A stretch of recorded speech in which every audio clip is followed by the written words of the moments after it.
started out 1-2 despite paying Dak Prescott and CeeDee Lamb the big bucks, as we welcome in Chris Raybon to talk more about the NFL slate as a whole. Chris, before we get into it, first off, congratulations on the undefeated week 3. Everyone is pushing it, just like Kerner's undefeated 16-0 run. Are you a superstitious guy? Are you like, now that everyone's promoting it, I'm going downhill, or does this not even, worry you at all? No, it doesn't really change anything, because the same way we make our bets, we're just going by the process. Whether things get promoted or not, or people know about it or not, it doesn't change anything with the outcomes on the field. So I'm chilling. That's fair. I always like to say that if they publicize my stuff, I'm a little bit worried that it's all going to come downhill the next week. But now that I have you here, and you're red hot, and you feel that way, I'm going to ask you a couple of questions about my thoughts ahead of the week before we get your best bet, because I want to take advantage of this streak that you're on. First one's Thursday Night Football. I talked about it kind of at the top of the show. CeeDee Lamb's over-under, 78.5 at FanDuel. Listen, I understand it's like Joe Public, Mr. Square, to want to go to his over, but he was very upset last week on the sidelines against Baltimore. He's been under this in 2 of 3, but still getting a lot of usage. I just feel like this is a feed CeeDee Lamb game. The Cowboys at 1-2 need a win. How do you win? You feed your best player. They don't have a dominant run game, so CeeDee Lamb is going to be involved early and often. What are your thoughts on CeeDee Lamb as a whole in this matchup? And am I crazy for wanting to go, the most square way and bet his over? No, I think this is a really good matchup for him. The Giants' defense is not good. I mean, they played a rookie quarterback in his second start in the second game, and then they played Deshaun Watson, which might be even worse than that, in their third game. They still struggled against Amari Cooper. They struggled against Justin Jefferson. So, I think that this is a tough matchup for them. The only thing that sometimes messes up a play like this is, the Cowboys, it could be a bounce back spot for them. The usage, like, they might not need to throw a ton against this Giant team, which is just not very good. So that's the only thing. But I do think that this is the right matchup for CD. And short week, you usually feed your best players. It's hard to kind of create a really kind of expansive game plan. I'm sure they put a lot more effort into that Ravens game. So, yeah, I would lean over on this one as well. Okay, cool. Okay, that's good to hear. Good to hear. Because I know that it's like very public and everyone's going to be on this over, but it just feels like one of those games, and you've seen CeeDee Lamb's previous history against the Giants. They've absolutely torn him, or he's torn them apart. All right, the other one I want to talk about is, do I catch the falling knife with the Jaguars? Well, I actually put it in the app. So I am catching the falling knife on Jaguars +7 against Houston. 3.5 on the look-ahead line, up to 6.5, 7 at most spots. That feels like an overreaction. We talked about New Orleans and Philly. What ended up happening? The Eagles won outright.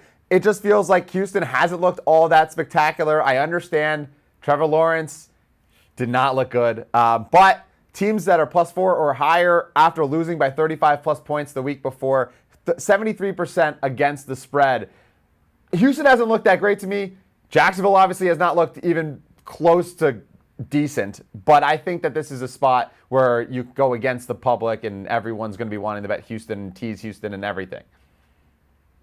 Yeah, it's Jags or nothing. Like, I don't think you want to lay the points with Houston just based on how the Texans have played so far, as you mentioned. But I do think this is a little different situation from, let's say, the Eagles and Saints, because the Eagles and Saints, it was just, okay, you had one team that was just on this crazy run, but they were both solid teams. Whereas this Jags team, now we're 3 games into this season, we're in week 4, and it's just how much, like, this could be one of the worst teams in football. So, how much further down do they have to go? They're on a short week, and they're talking about making all these changes on a short week. So this one could also still unravel for the Jaguars. It might not be about the Texans at all. It might just be about the Jaguars. So I do think it's the Jags or nothing. Like, I don't think you want to weigh the Texans, but I got to do a deeper dive. I got to see what they're talking about during the week as far as what changes they're going to make. I mean, I've heard calls to bench Trevor Lawrence. If Mac Jones is in the game against Houston, I want no parts of this. So,